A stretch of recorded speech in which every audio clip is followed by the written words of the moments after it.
Several days ago, I got my hands on the M2 from NCASE, a very popular small form factor case, just like the renowned T1. The M2 is a CNC aluminum body centered around a wicket backplate. This is truly what sets the M2 apart from other small form factor cases. NCASE has released several iterations: the rounded, angle, split, and greater edition. With over 9 advertised build configurations, this 16-liter case has several surprises up the sleeve.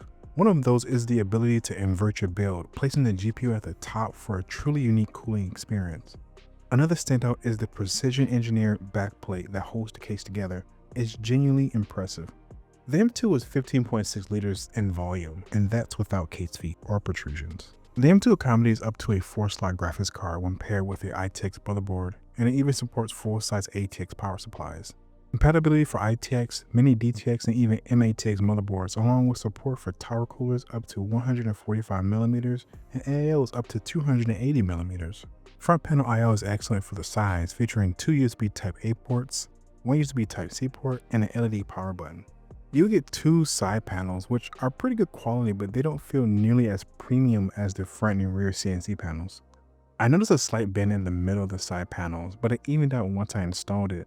Compared to the Form T1 side panels, the quality difference is significant. There are also perforated top and bottom panels that are super high quality. The bottom panels include cutouts for mounting 120mm fans, which is great if you want extra cooling options. The included bracket can be mounted on the top or side depending on your build plan. You also get a power extension cable with 2 placement options on the rear panel. You also get the M2 nameplate that's on the rear also that can be removed.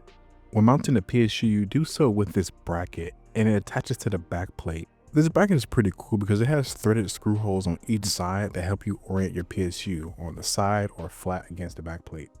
Assembling the M2 can seem daunting, but it's not that bad. NCASE recommends starting with the PSU and their video build guide, but I began with the motherboard. For this build, I used the Asus Strix X670EI, a premium motherboard for a premium case. For the CPU, I went with my trusty Ryzen 9900X, keeping the stock AM5 retention system in place. I paired it with 64GB of ultra low profile DDR5 G.Skill Ripjaws S5 memory running at 6400 megatransfers. Hands down my favorite memory kit. I was super excited to try the RTX Liquid Freezer 3. Although the M2 supports up to a 280mm AIO, I opted for the 240mm version because it was on sale, and it's an excellent fit for this build. In the level 7 configuration I chose, install the motherboard standoffs in the 5th hole from the top. This setup provides clearance for dual 25mm fans at the bottom. For the power supply, I used the Corsair SF750 Platinum, a reliable and well-known unit. I pair it with Stark Blue Ultra Soft custom cables from Mod DIY. If you follow my lead on cable measurements, be sure to grab some zip ties. I positioned the PSU to intake air from the back, so place the bracket on the PSU with the threaded holes on the fan side. As usual, you need to supply your own PSU screws. Once the PSU and motherboard are installed, I attach the back panel to the back plate. For the GPU, I used the RTX 4080 Super, a heavy card that I plan to invert. Thankfully, no riser cable is needed for this setup. I recommend removing the GPU support bracket for easier installation. After that, I install the front panel. As you may notice, the CPU cable was just long enough. I recommend getting a slightly longer cable or running it behind the motherboard for extra slack. Personally, I like my cables tight. I used dual Phanteks T-30 fans on the Liquid Freezer 3, a thick combination that leaves about 5mm of clearance between the pump assembly and the fans. So on this setup, the fans exhaust air from the side.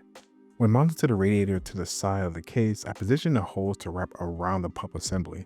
With the inlet facing the rear, it's a tight fit, so you may need to tug the holes slightly for a proper closure. The radiator/fan bracket has an interesting design. It's not totally symmetrical and can be flipped to allow you to truly customize the radiator's placement, although the quality of the side radiator bracket isn't the greatest. At the bottom, I installed 2 Noctua NFA12 25mm Chromax fans to intake. You attach the bottom panel with 4 countersunk screws and 2 thumb screws to secure the top panel. The side panels can be a bit tricky to attach, but they're not overly frustrating. When everything is done, you're left with a super dense powerhouse. I highly recommend taking the time to manage your cables properly, since this case doesn't offer any formal cable management features. No dual chambers here. For thermals, I wanted to compare the M2 to the T1. Despite their clear size difference, I felt it was important to provide these numbers. The T1 was set up with dual Phanteks T-30 fans and the Cooler Master Atmos 240 AIO with a T-grill top hat, as that is the only way to fit two T-30s in this case without opting for one slim fan. After a 10-minute run in Cinebench R24, the T1 came out 2 degrees cooler than the M2, with the T1 hitting 80 degrees T-die and M2 reaching 82 degrees T-die average. In this scenario, the T1's top exhaust configuration had the upper hand. In the single core thermals, the M2 averaged around 67 degrees Celsius, while the T1 averaged around 65 degrees, slightly lower, and this is noise normalized at 40 decibels. Next, I ran Furmark 4K Soak, a demanding GPU stress test. Again, the T1 had the advantage as the heat dissipation was more efficient than the M2, with the heat rising to the top of the case. Finally, I tested real-world gaming thermals by running Call of Duty Black Ops 6 for an hour. The results were much closer, with the M2 topping out at 77 degrees Celsius and the T1 at 76 degrees. Not much of a difference there. My final thoughts: the M2 is incredibly flexible, even more so than the T1, NR200, and other RTX cases. Starting with the positives, the price. At $165 US, the M2 is incredibly competitive. It's more affordable than my last case I reviewed, the Fractal Era 2, and offers much more build quality and finish. The riser-free design. If you go with a similar configuration to mine, you won't need a riser cable, avoiding additional compatibility and latency issues.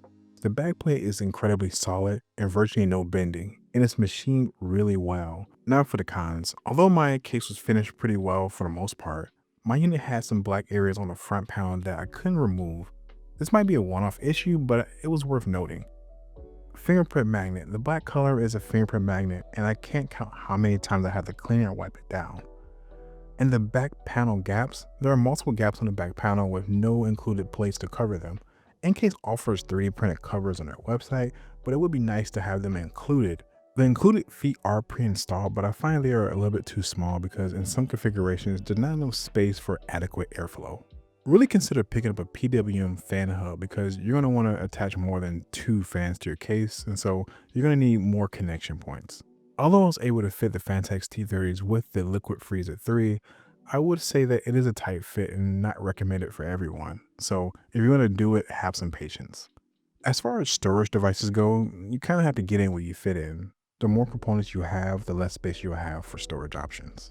If you want the most cooling options with 145mm of total air cooling support and up to a 280mm AIO, then the M2 is a good choice for you. If we're comparing it to the T1, then you can get a better value with the M2 as it has the cooling support on its side without the need for a top hat or a T-grill and a disruption to the overall design.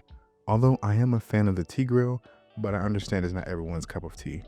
However, the Form T1 has a slightly better overall surface finish and quality. The M2 is still good despite the issues I have with my particular unit. It's just not quite at the same level.